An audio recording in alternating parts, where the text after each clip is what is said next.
welcome to my 10th, I think at this point, episode of my, my throat's a bit funny, of my knitting and creative podcast. I mean, generally it's mostly about knitting, but actually this one today is going to have quite a bit of sewing in as well. I have just shared a whole episode about natural dyeing, if that's of interest to you, so maybe I do mix it up a bit sometimes. But this one's going to have a little bit less knitting than previous episodes. However, some really exciting knitting related news which I'm going to share with you. A little bit of an update of my works in progress, and some sewing, finished objects. I haven't finished anything knitting, just sewing, and small amount, minuscule knitting acquisition at the end, and maybe more sizable fabric acquisitions at the end. So I'll put that at the end, so if you're not interested you don't have to watch it, which is totally fine. But spoiler, I went to Merchant and Mills at the weekend, which is my favourite of all time fabric places, so I will share with you what I got from there. But yeah, so where to start? I guess what I'm wearing. Maybe it's a bit of a letdown. I'm actually wearing a bought cardigan over the top that I've made. So I did make the top. Sorry, my hair, to be honest, probably could do with a bit of a wash.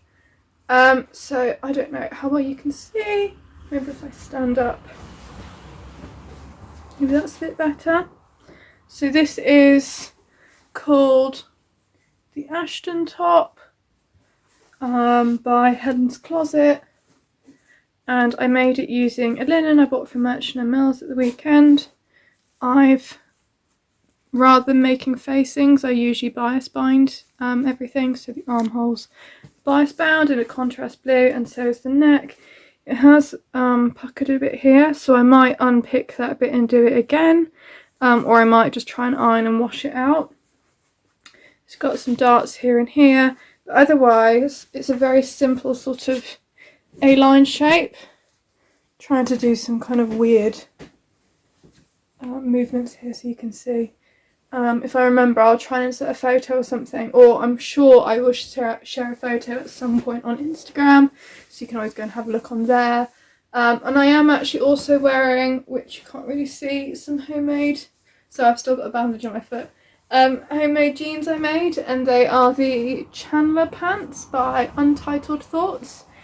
These are my Zoom jeans, because they're elasticated in the back. They're incredibly high-waisted and they have pockets at the front, but because the elastic in the back, I can sort of like slouch a bit and sit in bed or whatever, but from the front they look super smart. And I did also actually make this is and I should have shared this in the natural dyeing video actually, naturally dyed beads. So I think this one was madder, avocado and iron, maybe logwood and iron, avocado and iron, and then these might have been some kind of flower. So quite a basic necklace, and it's just on some old vintage string, not very exciting. But yeah, I'm falling off the edge of my bed. This window seat, I have to sit right on the edge of it in order to film, because if I sit any closer to the window I think I'll get too blown out. I don't know if I can show without knocking over my setup. So the bed's quite wide, it's half a king size, but I'd like you to actually see what I'm talking about. So, works in progress then. So I mentioned ages ago that I wanted to do the Beetle Magic top, jumper, sweater by Katie Greenbean. I bought the really beautiful printed pattern from her. Katie Greenbean, if you don't know who I'm talking about, I absolutely love her. She's one of my favourite podcasters. She's quite established, and she's an illustrator, and she's based here in England, down near Dartmoor, a really beautiful place. And she makes really stunning things. I have a couple of her things, like little pin she made, this pattern, and some of her stitch markers. And it's really cute to have like a proper, I can show you the, how can I do this? Try not to show the pattern. It's got cute pictures in it. It's really nice to have like a proper knitting pattern where you can actually like really hold it in your hands. Sorry, I'm slightly self-conscious because the guy in the window opposite, he normally has his curtains and blinds closed because I sit here knitting quite a lot, and he's got them open so he can see exactly what I'm doing. So if I act awkward at any points because I feel like I'm being watched. I mean, I am being watched. I'm being watched by you guys. I'm being watched on my phone, but now I'm also being watched by the guy across the road. So there we go. It's okay. It looks like he's looking at his desk and not out the window. But yeah, so I wanted to make this pattern, but I also really felt like I wanted to make it as a cardigan rather than the pullover. The pullover's lovely, but I have a distinct lack of cardigans in my wardrobe, as evidenced by, sorry, it's not the camera, wearing this mustard ready to wear one. I mean, that's also partly because I've got bare arms. This is just cotton. I don't think any of my hand knits yet I can really wear it on bare skin to this extent, where it'd be on my neck and the whole of my arms. It is in the back of my mind that I would like to knit something that, like a summer cardigan, that I can wear on bare arms. In fact, the merino cotton that I naturally dyed, which I shared in my natural dyeing video, could be quite a good contender for that. But anyway, so I naturally dyed these two myself.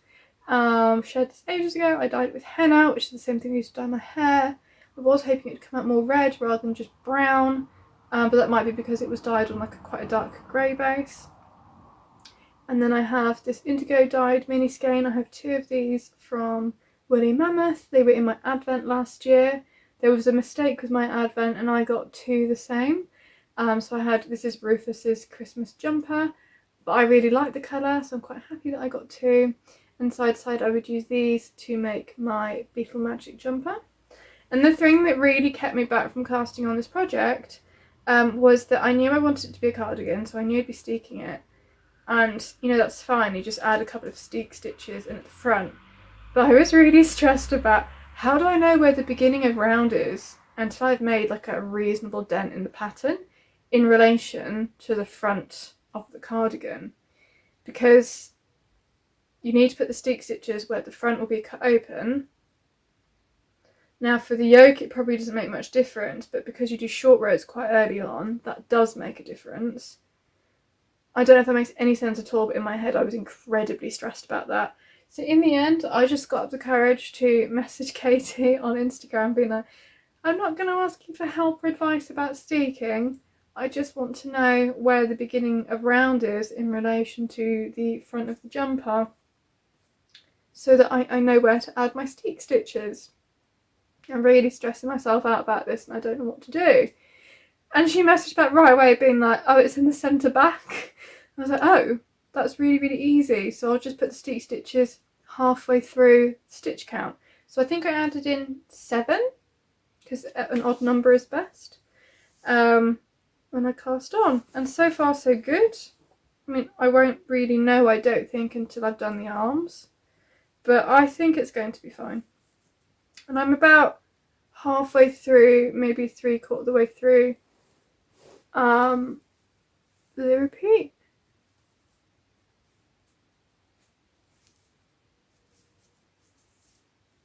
So I don't know if you can see that.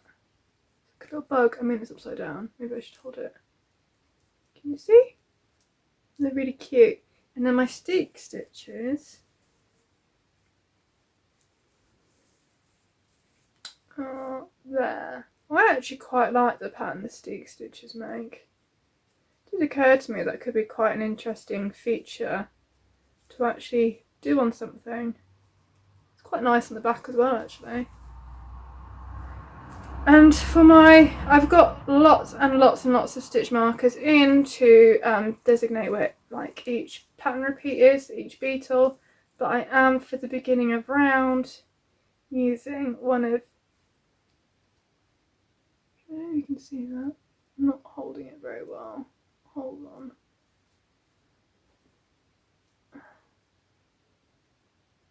This isn't working, sorry, hold on, I need to get closer.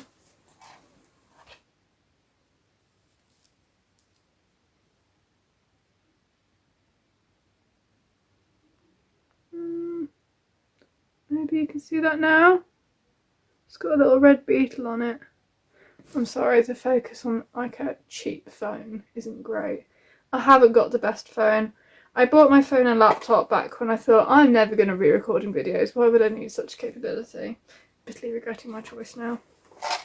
Hey ho, I will use it until it lives out its natural life, and then maybe I'll think about getting a better one. But yeah, so it's got 2 rounds of beetles on the yoke, so I'm 3/4 of the way through the first one, and then I'll do the second one. But the second one, maybe there's an illustration in this book to show you. Yes, so here we go. So this doesn't give the pattern away. So you can see on the adults one that there's like a second row. So in the first row, the beetles sit either side of the centre front, and in the second row there's a beetle right in the middle. And I was initially going to omit the centre beetle because it'd be cut in half by the steek. But looking at the chart, the second chart is 2 beetle halves. I don't want to show you because it'll give it away. So now I'm not sure whether I should do the 2 beetle halves and have the steek go through the middle, whether it would look weird to have a gap on either side, or whether it would just be easier to omit the middle beetle on the second row. If you have any thoughts, share them. I'm not really sure. I'm not quite there yet, so. And to be honest, this project might take a bit of a backseat, which you'll find about soon. I'm not going to tell you that bit just yet. And rather aptly, I have it in my beetle bag that I made. So I'm really enjoying that at the moment. Oh, actually, there was something else I was going to share. So it does say to use 2.75mm needles, and I did a swatch of that, and I really like the fabric I got.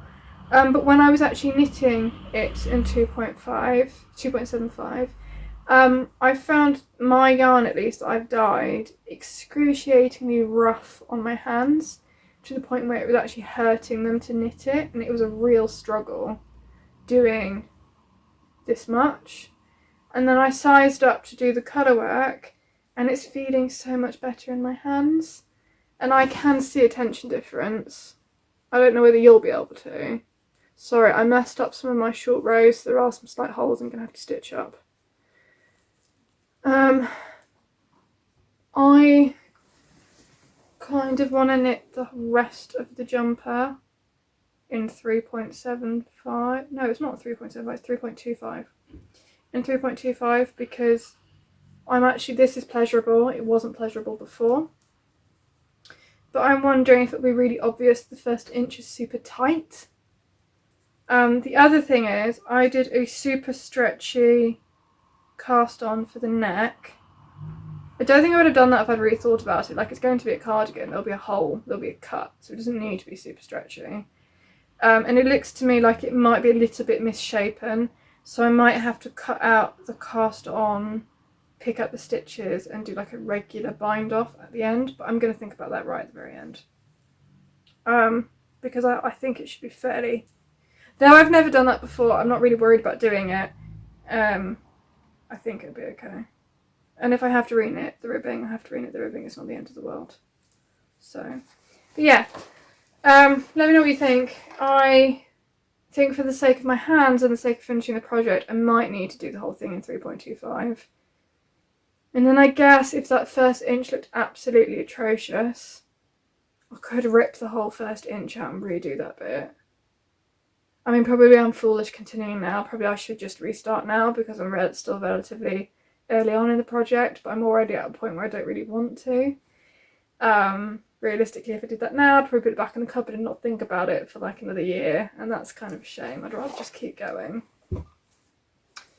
But yes, so that's my main work in progress, and then my other work in progress are my stripy socks, which are not in this bag. So where are they? Is there a secret bag in here? Nope. Sorry. Bad planning. Oh, I know where they are.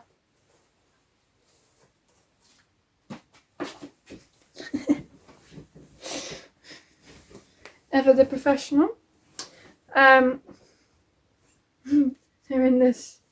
I bought this ages ago actually. It's for a child, but I really like it. See you later, alligator, it says. I really like the colours.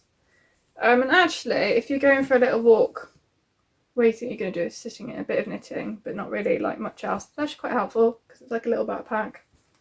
And I don't feel too much like a child using it, I think. So I forgot how nice these feel. I did the heel. I did a German short row heel. With mixed success. There is a slight hole in the corner actually on both sides. But otherwise, I think I'm happy with how it's turned out. It does fit. I've tried it on. And yeah, now I'm doing the leg. So there we go. And I also cast on the other toe. So this is just now knitting in the round until I run out of yarn, and I'm doing random stripes, and I've decided that they're not going to match. So this one's got a pink toe, and so because I was thinking like this is my I'm knitting and not really thinking about it project, so like Zoom meetings, the pub, etc. So I thought if I'm trying to make the two socks the same, that's going to be really stressful when I'm sat at the pub and I'm actually trying to talk to my friends, trying to like, or you know, compare what I'm doing all the time. So they'll be similar, but they're definitely not going to be the same, and I'm not going to beat myself up if they don't match, because they're not going to match. I'm just going to enjoy them as like a pub knitting project. Obviously the heel I did at home, I didn't do that at the pub, but that's like a short interlude. I'm at the point now with the heel where I can, the toe, where I can do that at the pub because it's just increases. And yeah, and I'm using one of my, can you see? Someone's like to cover my face up for it to focus. I'm using one of my star stitch markers. And I have actually bought some more little moons, so if anybody did want another moon and star stitch marker set, which I showed in my last normal knitting video, I do have some more available. And I'm also going to be making some autumn themed ones as well, so stay tuned for that. And these are just the yarns I'm using on my socks. I really like this one. So that's all my work in progresses for knitting. You've seen my finished top. My other work in progress is a sewing work in progress. So, sorry, it's on the ironing board, which this is balanced on.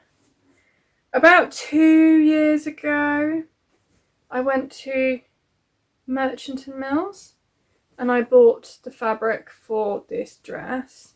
Now this is the Hinterland dress. I have made, including this one, blue linen one, my yellow atelier brunette, my green sleeveless, check. I've made 4 Hinterland dresses, a sleeveless one and 3 long sleeve ones. The first one I made a size 4. That was too big for me because it was back when I was really afraid about things being too small. So now I'm making a size 2 because I think her sizes are quite generous, and because it's got a tie back waist there is quite a bit of space in there. I'm about a 32-inch bust, so there's plenty of space in here, and it's got one of my hand stamp labels that I made. So I commissioned someone to make me the rubber stamp, and I used textile ink to stamp them and then iron them to make them wash safe. And it's got a tie waist and then contrast atelier brunette pockets, and I absolutely live in this dress. The linen over the time has gotten really soft. I have had to mend it a few times because I didn't really know, but linen isn't the most hard wearing fabric, so I have this is where my handbag strap rubs on it. So, but when I'm wearing the dress you can't actually see that I've mended it. no one's ever noticed. And I don't really mind, you know, like, it's a really well loved dress. I wear it all the time. It's really soft. However, even though it's linen and I can wear it in the summer comfortably, I really felt weird wearing something so dark and autumnal in the summer. I wear it over leggings and a long sleeve top in the autumn and winter with multiple cardigans and jumpers and scarves if necessary. And so I thought I'd really like to make myself one that felt more appropriate for sunny days. And so when I went to Merchant Mills the other day, I bought some more linen. I bought this was actually a remnant, so it wasn't very much actually. But I also bought this really beautiful turmeric golden yellow check linen. So it's got this sort of minty blue check in it. And I decided I was going to make one where the sleeves come down to here. So like the standard sleeve is here, so just after elbow, or a short sleeve, like a cap sleeve or no sleeves. I don't really get on with the fit of the no sleeve one. I mean, this top is doing it a bit here too, like it's sort of bunched a bit. I wonder if my distance between here and here maybe is a bit shorter than most people. So I wanted a sleeve, but I didn't want a cap sleeve. I didn't want a full length sleeve, so I decided to here would be quite a nice sort of like long short sleeve length. And this one, my old one, also comes down to, well, in fact all of my others come just past my knee. And even though I absolutely love them, I have to admit sometimes I feel a bit frumpy. And I can feel a bit self-conscious about it sometimes. Like I have a really big tension, I guess, in me about what I imagine I want to look like and what I actually look like, and then also what is considered normal clothing. You know, as much as I really like the idea of a triangular shawl over a long linen dress and thick chunky boots, in reality, walking down the street in Birmingham, that can look a bit weird. Like I look like I should be in an 1800s farm film, which I don't mind, but I want to blend in, to be perfectly honest. I don't want to stand out too much. Like a little bit is good. I like it when people say, have you made that? But I don't really want to stick out too much. So anyway, that's like a big ramble. I thought for this summer one, maybe I would make it to come just above my knee so that it feels more summery. But equally, I can still wear it over leggings and stuff when it's a bit cold, because it's not always that warm in England, even in the summer. So yes, this one's going to have a long short sleeve and a long short skirt. Can you tell I'm almost turning 30? Gone are the days when I'd wear a skirt so short that it was a little bit almost on the edge of flashing things. I wasn't that bad, but maybe one or two things I have made are a little bit too short. But yeah. Sorry, my throat went again then. And so this is what I've done today. I put the darts in. I French seamed the shoulders, and I did the neck. And so this afternoon I've been putting off looking at my overlocker because I think it needs some love and attention and needs the tension looking at as well. So I'm going to have a bit of play with that, which I don't particularly enjoy doing. Might change the overlocking thread from black to white because white might be better for this. Again, it doesn't really fill me with much joy, so I don't know whether that's actually going to happen or not. But I think I've gotten to a point now. This whole top is French seamed. It's either French seamed or bias bound, so there's no raw edges. And maybe I can show you because it's quite long. Can I do this without flashing? I don't know. So this is a French seam, for those of you that don't know. So it's quite a nice way of hiding your raw edges if you don't have an overlocker. And if you do have an overlocker, it's a good way of hiding them without having to get the overlocker out. I do have space for it on my table, but I've not touched it in quite a while, so I'm slightly anxious that it's not right. But yeah, so that's all my works in progress. My shawl is still ticking along, but I haven't done anything on that lately, so I'm not going to bother showing it to you. But the reason why I've held off casting anything else on or working on anything else is because I have some very exciting news. and I've been waiting maybe a month now to share this with you. So I'm going to be co-hosting a knit along with Harriet Wildwood Stitches.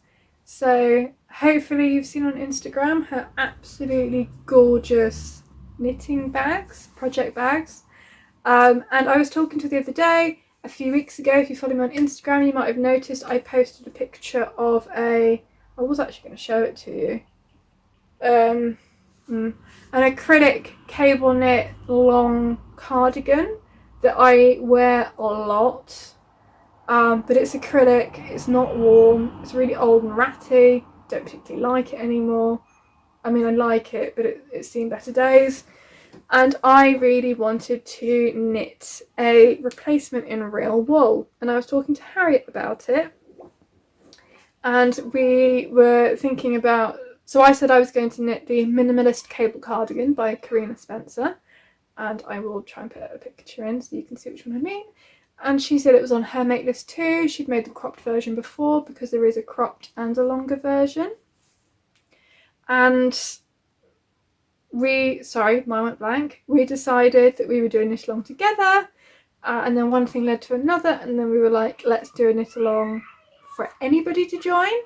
And then we got really bold and decided to contact the Fibre Company, because the yarn that you're using the pattern for the longer version is the Law yarn by Fibre Company, which is a British yarn. I think the sheep, I'm going to look at the label in a minute and actually tell you properly, so I'll talk about that in a second. And so we reached out to the Fibre Company and said, would you like to be involved? And they said yes, they absolutely would. So they sent me the Law, this is all going to be back to front, the Law yarn. So mine is in the colour Ambitious, and Harriet's going to do on an absolutely gorgeous shade of rust called Courage, I think it was. And this yarn is really, really, really lovely. It's a 100% Kent lamb's wool. I was actually in Kent at the weekend, so that's nice and fitting. And it's sourced and produced in England. So, I mean, this yarn, I probably will have to, or maybe you can see, it's like this really gorgeous sort of dark green, brown, mossy goodness. I absolutely love it. But excitingly for you guys, if you decide you want to knit along with us, they have given a discount to people who want to join the knit along. And I've written it down because I have a really bad memory and I was worried I'd film this and totally forget. Again, it's back to front, so that's no good for you guys. I thought I could show you what I'd written. But I'm going to read it out and I will put it in the comment box below. So it's Law KAL 10. So Law, as in the name of the yarn, is Lore, and then KAL as in knit along, so that's KAL, and then 10. So Law KAL 10, and I believe that should give you 10% off the yarn. The yarn is £18 a skein. But you can choose whether you want to do the cropped version or the long version. So we're doing the longer version because we're a sucker for a challenge.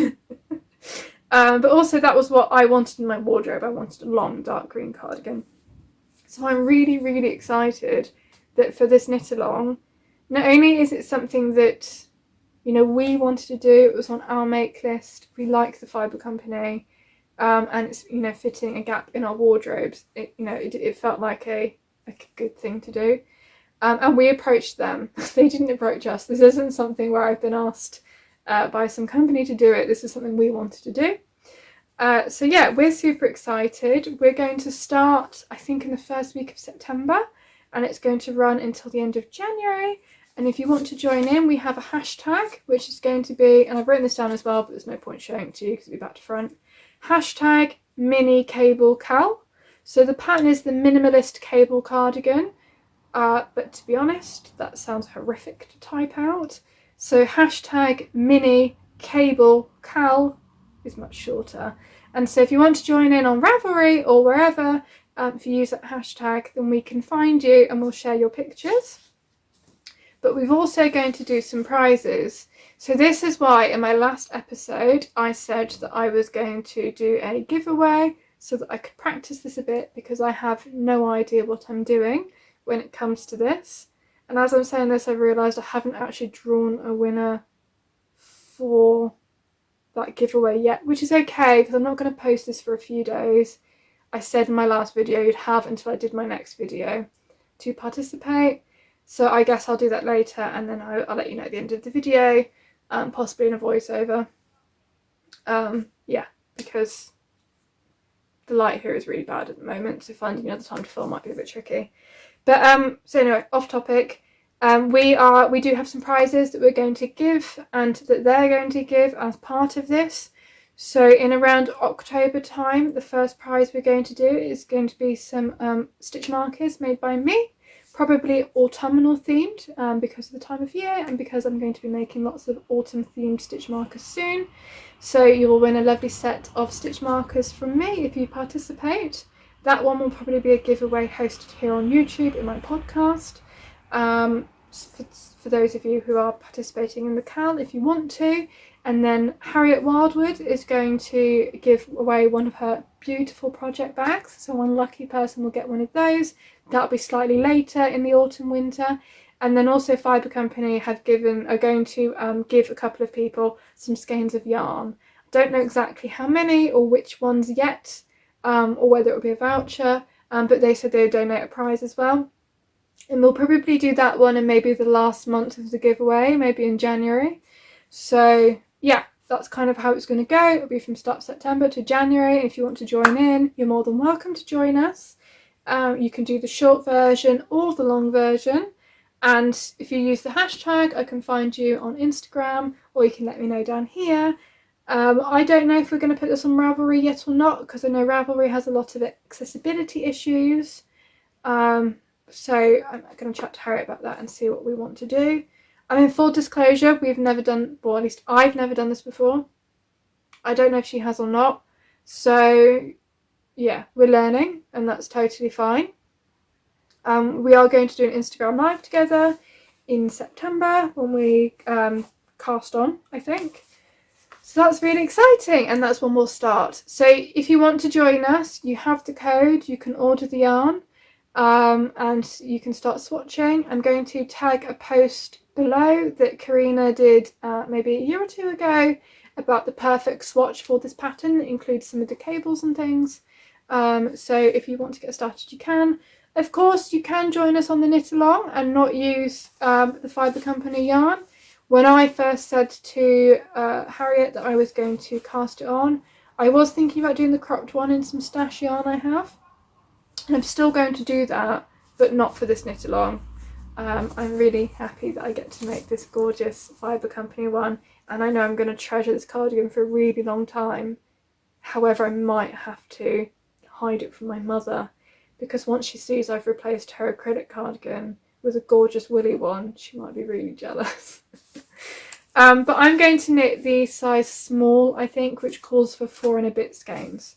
So yeah, she gives you lots of sizing recommendations for different ease, depending whether you're doing the cropped and the larger one. I think the full length one's meant to be a little bit oversized. So yeah, that's all the knitting content I'm going to share with you today. The last little bit is going to be some stitch marker and fabric acquisitions, so turn it off if you want to. But right at the very end of that, I'll add in the winner of my stitch marker set and little cyanotype print that I did. That was in episode 8, I think I shared that as a giveaway. So yeah, if you have any questions about the KAL, you want to join in, let me know. Harriet and I would love to have you. We really wanted this to be something to start. I mean, perhaps this is the most important thing I've missed out. How tragic. The reason why we wanted to do this was because, I don't know about you, but I found last winter really, really, frankly, fucking hard. It was horrid. I don't normally dread winter, and I am a little bit this year because I don't feel confident that COVID's gone away. I think there'll be more lockdowns. I didn't get to see my family over Christmas last year. I didn't get to see them on my birthday. My birthday is in the middle of winter. It's not that long after Christmas.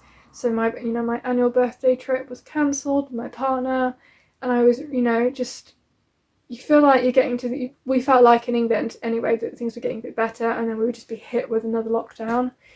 And if I'm being honest, part of me feels like it could be like that again this winter. I don't know. It does kind of seem like the government's kind of gone, whatever, we'll do what we want now. So maybe that's not the case. But I'm really anxious about what this winter's going to be like. I don't want another lonely, cold winter spent inside. That was the other thing, working from home. I didn't realise how cold this house was until I spent a whole winter working from home here. But we're doing things. The important thing is we're doing things to try and make this winter better. We're actually going to install a wood burner in downstairs, so when it gets really cold I can lock myself away in the room with the wood burner, and I can work where it's warm rather than freezing to death in the spare room office. Or heating the entire house just for one person to be at home, which I think is massively unsustainable. But I'm not going to go into that right now. But yeah, so we wanted to do this because it was a nice cozy thing about bringing people together. Knitting really is what got me through last winter, because it was something to focus on. It was pretty and lovely and community based, and that's why I started filming these podcasts, because last winter's when I discovered knitting podcasts existed, and there were other people out there that enjoyed doing this and that people spoke to each other about this. I don't really know anybody in real life that knits, not really. And so we wanted to create a mini community within the knitting community, and where you could join in on this if you wanted to, and maybe we can make this winter a little bit better than it otherwise would have been. I mean, I'm hoping it's not going to be as bad as last year, but yeah. So that's why we're doing this, to be cozy and to communicate and be together.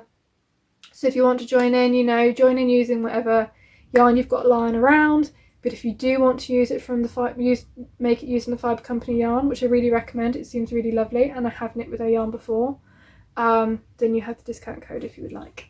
So yes. So now that's all of the knitting stuff, and now I'm going to talk about acquisitions. So turn that off if you would like to. So my only yarn acquisition. I'm trying to avoid buying yarn at the moment because I've got quite a lot. And I knew that I was going to get all that yarn from the Fibre Company in the post for this cardigan. And let's face it, I've got lots of projects on the go, and I've probably got enough sock yarn to last me until the end of next year. However, someone I follow on Instagram was doing a de-stash, and I just couldn't pass up this opportunity. Though I lived in Paris for 4 years, I wasn't a knitter when I was in Paris. I also didn't really have very much money when I was living there. And so though I've been into the shop La Bien-Aimée, I've never bought any of their yarn, because it's probably a bit out of my price range. I was actually quite shocked when I looked up the retail price of this. It was something like £30, or €30, sorry. And this is a 50 gram skein of La Bien-Aimée mohair silk, which is 70% mohair and 30% silk. And it's 500 meters, and the colour is Happy Accident. And so this person was selling on a de-stash for £15 or something, and so I bought it, not having any idea what I'll do with it, but it seemed like a really good opportunity to try out their yarn, and it feels amazing, and 500 meters is actually quite a lot. So I do have some 4-ply dark green yarn by Debbie Bliss, which could be paired with this and make something. I don't really know what. I don't know. I'm happy for this to sit in my stash for a while. It's an absolutely me colour. Dark green is one of the colours I wear a lot. So I know it'll be used. I don't know whether it'll be used for a hat or a shawl. It's not enough for a cardigan really, and I'm not sure I want a fuzzy short sleeve top, to be honest. But yes, so I'm super happy with that. And then my other knitting related acquisition, I didn't share this with you last time actually, but maybe 2 months ago, yeah, it must be 2 months ago now, I signed myself up to a subscription box from Woolen Witch, and she does different levels ranging from just a stitch marker to a mini skein and a stitch marker to a full skein, and maybe even a full skein, mini skein and stitch marker, I don't know.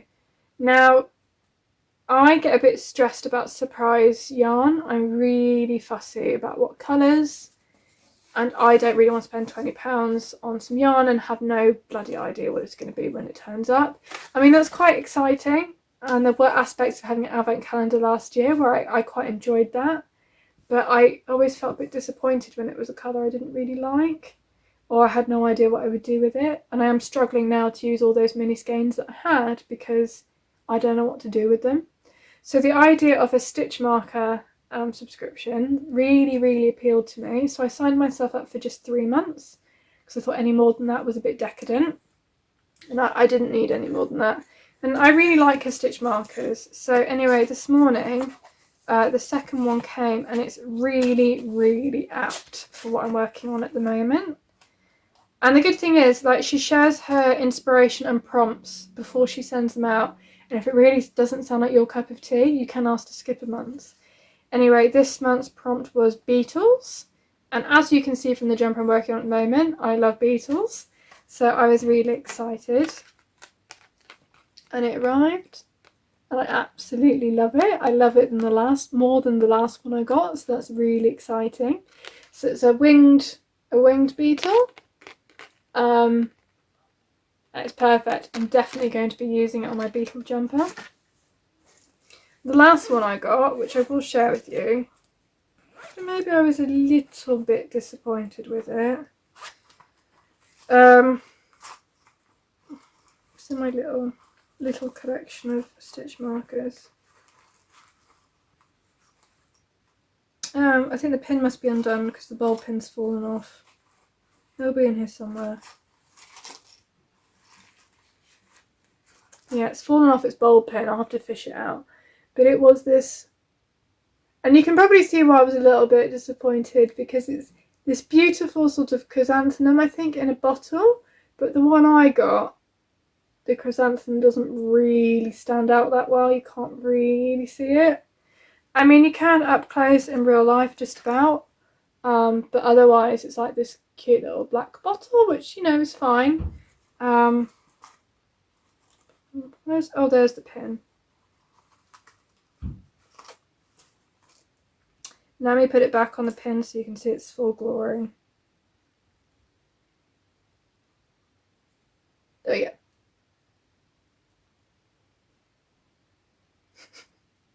Yeah. So, and she sent that with, last time, there were some stickers in there as well, and a moon, which I had a minute ago, and now it's hiding. Where are you, moon? Little moon. There we go. So the last box was these two and some stickers. And then this month was just this one, but it's really lovely, so I'm super happy. But yeah, so that was my knitting acquisitions. Very restrained, I know, but that's partly because of what I'm about to show you. So, for those of you who haven't heard of Merchant & Mills, what rock have you been under? I'm sorry, but it's amazing. Merchant & Mills is based in the southeast of England, and they are a fabric shop that do have a sustainable, I guess, focus. They're really striving to be more and more sustainable. Let's have some water.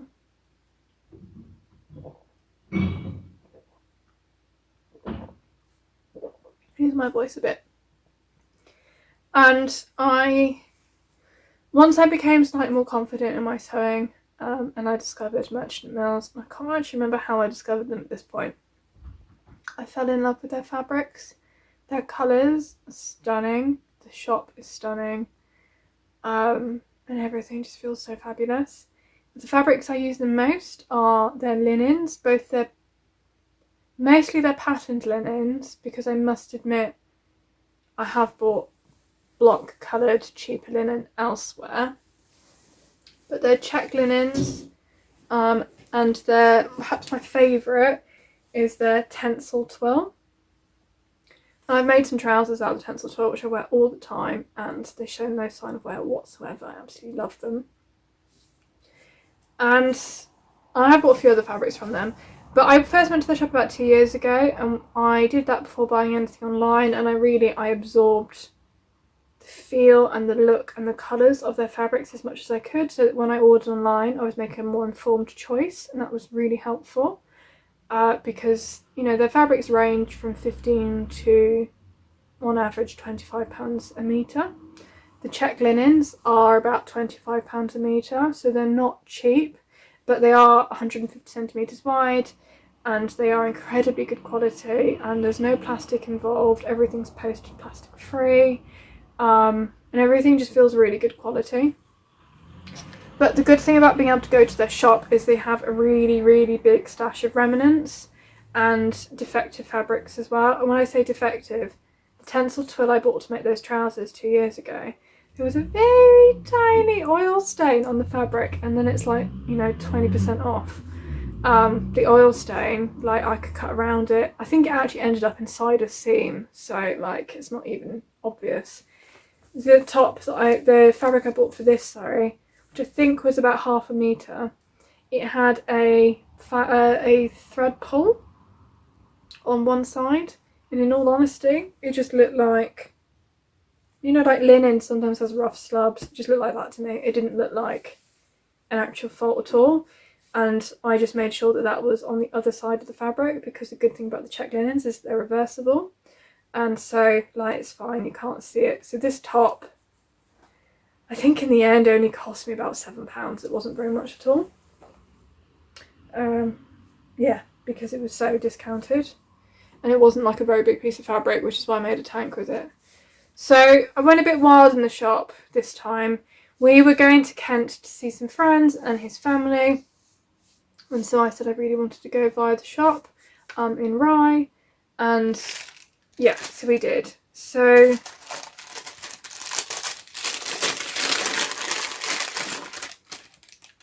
one of the things I bought was some buttons made from, I think they're made from Corzo, and it's for my, I might probably said that wrong to be honest, that's for my Minimalist Cable Cardigan, if they suit it. If not, I'll use them for something else. So I bought those. That's the other thing I really like about them. Their buttons aren't plastic, they're made from all sorts of other things. So they're as washable and hard wearing as plastic, but they're not plastic. I absolutely hate plastic buttons.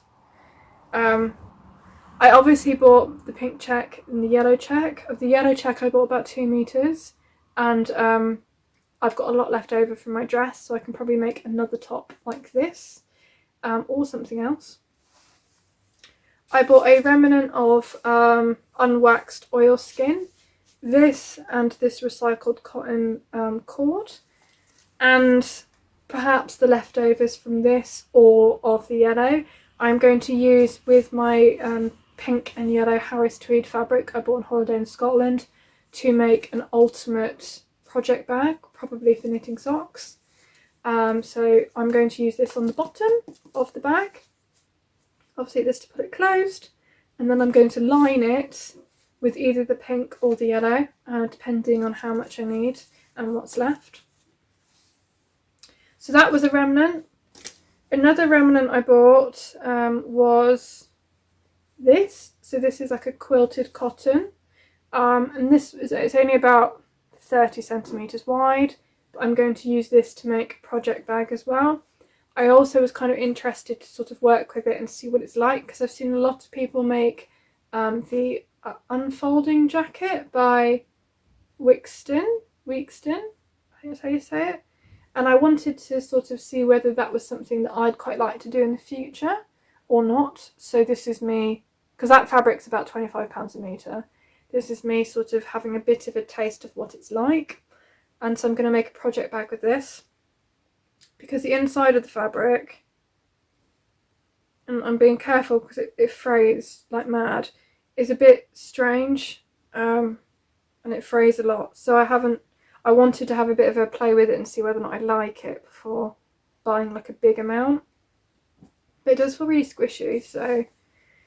And then another remnant I bought, this is quite a sizable remnant, I think it's almost 2 meters, and this is 2 meters of this is Tencel Twill. This is the fabric I really like, and this was in the colour Campina, or I don't think that's how you say it.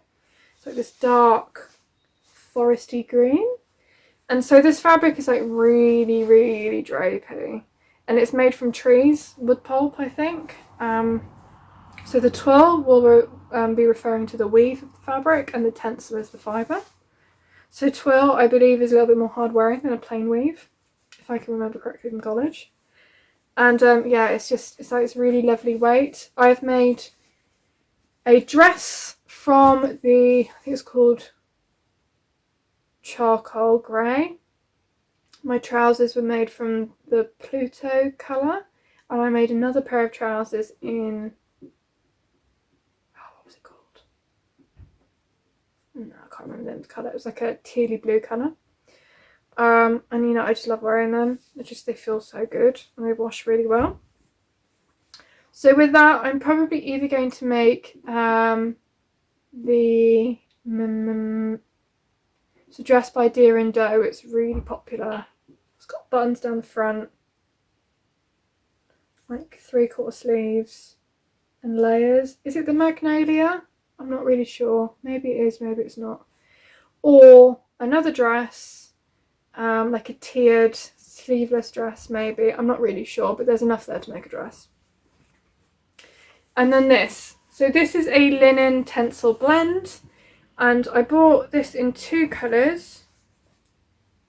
So this is 1 metre, and I think this is 1.6 meters or maybe 2 meters. These are £16 a metre, which I actually think is really, really good for what is a totally natural, wonderful fabric. I think £16.50 a metre is really good, and it's wide. So if you are worried about cutting into fabric, like, I understand £25 a metre on check linen is quite a lot of money. I really, really, really recommend the Tencel Twill, which I think is £19 a metre, which is still quite a lot, or this, which is slightly cheaper. Feels amazing. I've not sewn anything with the linen Tencel yet, but I know it's going to be good, and I think it's going to be a little bit more hard wearing, because the Tencel trousers are really hard wearing, but maybe like this is a bit thicker. So reflecting on my experience with my dress and it breaking apart, I thought for making a pair of trousers, the Tencel, because I wanted a pair of linen trousers, but I already have a pair that I bought recently from Not Perfect Linen, and I wanted to make another pair of Aranite pants, which are what my Tencel trousers are. So I'm going to make them in this dark green, because I wear my Aranite trousers all the time. And then this, I was going to buy less than 1 metre, because I was only going to make a strata top with it.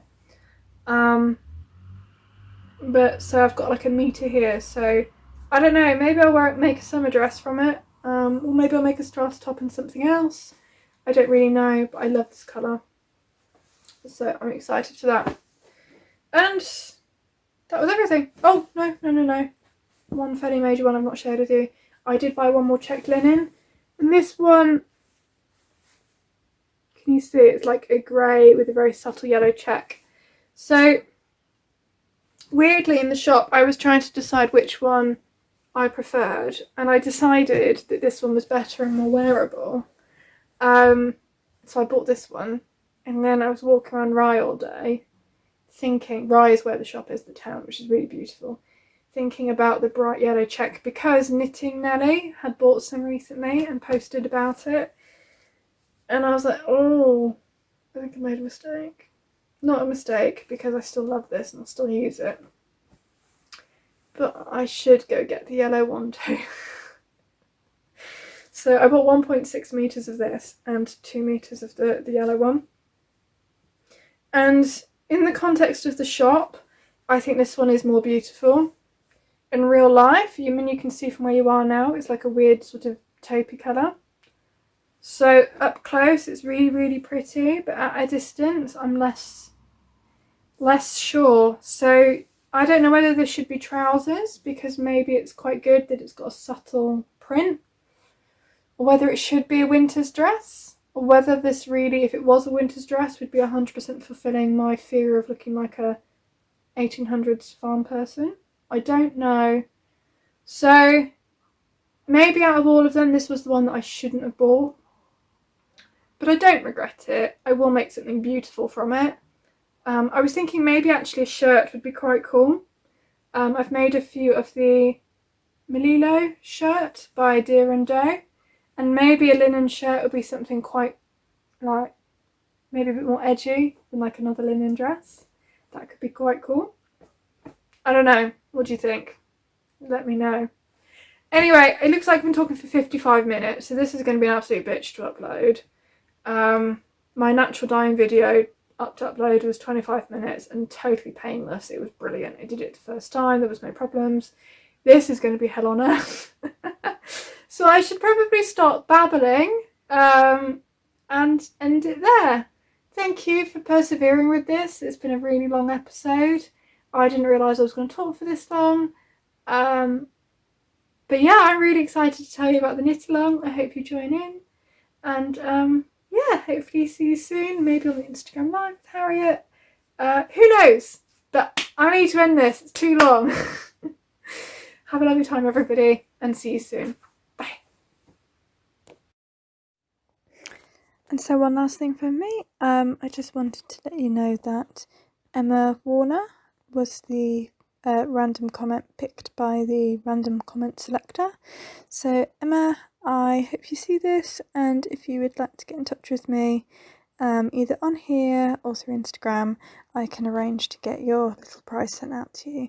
Thank you for everyone who commented and joined in. It was really lovely to find out what you're all getting up to, and I can't wait until we do the next one. Thank you.